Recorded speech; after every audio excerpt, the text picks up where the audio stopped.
ఆచి చికెన్ మసాలా. ఇక మంత్రి లోకేష్ రాజీనామా చేయాలని, నిరుద్యోగ భృతి చెల్లించాలని వైసీపీ డిమాండ్ చేస్తూ భారీ ఉద్యమం చేపట్టేది. కాకినాడ సిటీ రూరల్లో వందల సంఖ్యలో కార్యకర్తలు ఈ కార్యక్రమానికి తరలివచ్చారు. మాజీ మంత్రి కురసాల కన్నబాబు, మాజీ ఎమ్మెల్యే ద్వారంపూడి చంద్రశేఖర్ రెడ్డి ఆధ్వర్యంలో ఉద్యమాలు జరిగాయి. రూరల్ నుంచి కరప వరకు కన్నబాబు బైక్ ర్యాలీ నిర్వహించారు. అలాగే నగరంలో పాదయాత్ర జరిపారు. ఈ సందర్భంగా పోలీసులు తొలుత అనుమతి నిరాకరించారు. అయినప్పటికీ క్యాడర్ తరలి రావడంతో పోలీసులు బందోబస్తు మధ్య ర్యాలీ జరిగింది.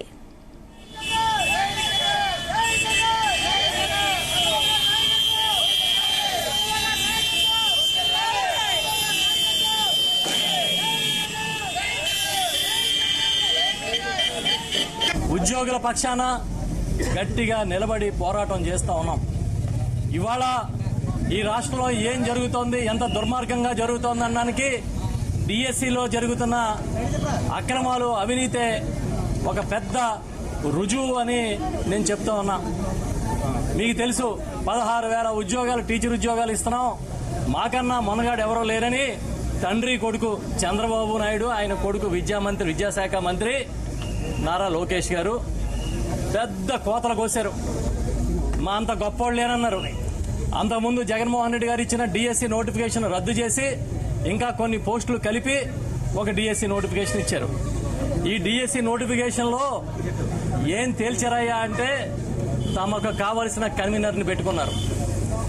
పేపర్లో సెట్టింగ్ దగ్గర నుంచి ప్రతి విషయాన్ని తమ కంట్రోల్లో పెట్టుకుని కావలసిన వాళ్ళకి ఉద్యోగాలు ఇచ్చుకున్నారు. కొన్ని చోట్ల టీచర్ పోస్టులు అమ్ముకున్నారు. ఇవన్నిటికీ కూడా ఆధారాలతో సహా మన మాజీ ముఖ్యమంత్రి శ్రీ వైఎస్ జగన్మోహన్ రెడ్డి గారు చెప్పినప్పటికీ కనీసం చీమ కుట్టినట్లేదు. నోరిప్పితే బుకాయింపు, నోరిప్పితే అబద్దాలు, నోరిప్పితే బెదిరింపులు. కేసులు పెడతాం, మీరు డిఎస్సి గురించి మాట్లాడితే లోపలేస్తాం అని తండ్రి కొడుకు పెద్ద ఎత్తున ప్రగల్భాలు పలుకుతా ఉన్నారు. అక్రమాలపై ఆంధ్రప్రదేశ్ రాష్ట్ర ప్రభుత్వం చేసేటువంటి డిఎస్సి మీద అక్రమాలపై ఉద్యమం చేస్తున్నాం.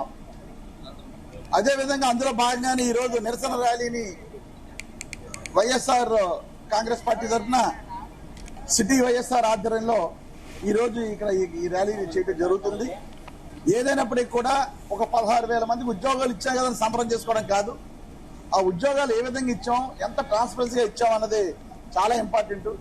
మేము చాలా మంది కాలేజీలకు ఫోన్ చేసి సర్టిఫికేట్ రాలేదంట కదా అని అంటే, ఫీజు రీయింబర్స్మెంట్ రాలేదండి మాకు, కానీ మా డబ్బులు మాకు కడితే తప్ప మీ సర్టిఫికేట్ లేవని కాలేజీ వాళ్ళు చెప్తున్నారు. సో చాలా దారుణమైన పరిస్థితులు ఈరోజు విద్యార్థులు ఉన్నారు. అదేవిధంగా ఎలక్షన్ల ముందు చాలా డబ్బా కొట్టాడు ఆయన.